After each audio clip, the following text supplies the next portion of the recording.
Assalamualaikum warahmatullahi wabarakatuh. Di sini saya akan menjelaskan tentang laporan praktikum saya bab 1 IRD. Adam sebagai seorang manajer di rumah sakit Bakti Sehat berencana mengembangkan sebuah sistem informasi manajemen transaksi pembayaran pasien dinamai pembayaran sehat. Sistem ini akan mencatat sebagai jenis layanan dan item yang dikenakan biaya kepada pasien seperti pembelian obat, penyewaan kamar, rawat inap, tindakan medis, dan biaya operasi. Setiap jenis layanan dikategorikan dalam kelompok tertentu. Misalnya, kategori tindakan medis dapat mencakup konsultasi dokter, pemeriksaan laboratorium, dan operasi. Setiap layanan atau item hanya termasuk dalam satu kategori. Selain itu, setiap item atau layanan yang terkait dengan satu unit atau bagian rumah sakit yang menyediakannya seperti apotek, rawat inap, laboratorium, atau bedah. Unit-unit ini dapat menyediakan berbagai layanan atau item berbeda. Contohnya, unit apotek bisa menyediakan berbagai obat di berbagai merek seperti Kimia Farma, Dexa, Medica, dan Calbe. Manajemen rumah sakit ingin memantau setiap transaksi pembayaran yang dilakukan oleh pasien, termasuk waktu transaksi, jam dan menit, serta rincian daftar item atau layanan yang dibayar. Dalam satu transaksi, seorang pasien dapat membayar beberapa layanan sekaligus dalam kode transaksi. Sebaliknya, satu layanan tertentu juga bisa digunakan dan dibayar oleh beberapa pasien. Misalnya, biaya kamar kelas 1 dan dibayar oleh pasien A, B, dan C. Seperti IRD yang saya buat, yaitu IRD pembayaran sehat. Nah, di sini kita menggunakan di sini ada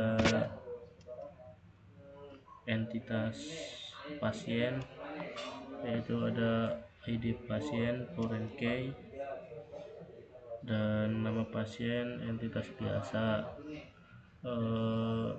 Melakukan transaksi ke ID transaksi, ID pasien, dan waktu transaksi.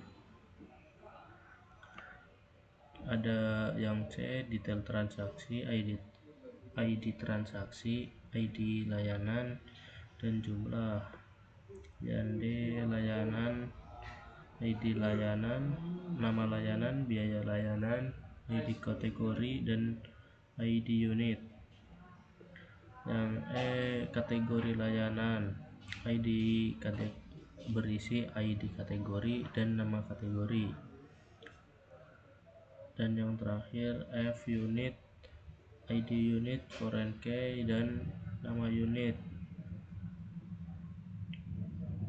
2. Relasi antar entitas. A, pasien memiliki hubungan dengan transaksi, yaitu one to many, karena satu pasien dapat melakukan banyak transaksi dan setiap transaksi hanya dimiliki oleh satu pasien.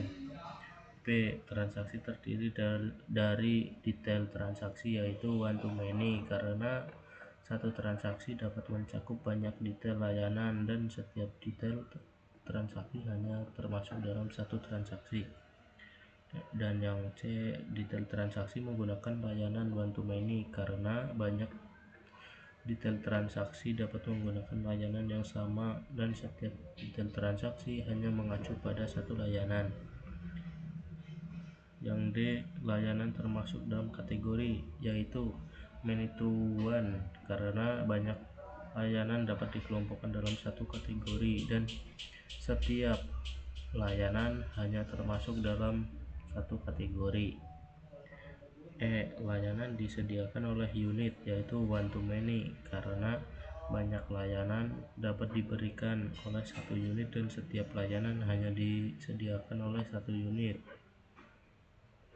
Masuk ke bab 2. Bab 2 itu relational model. Relational model di sini mengerjakan yang bab 3 terlebih dahulu, yaitu DDL dan DML.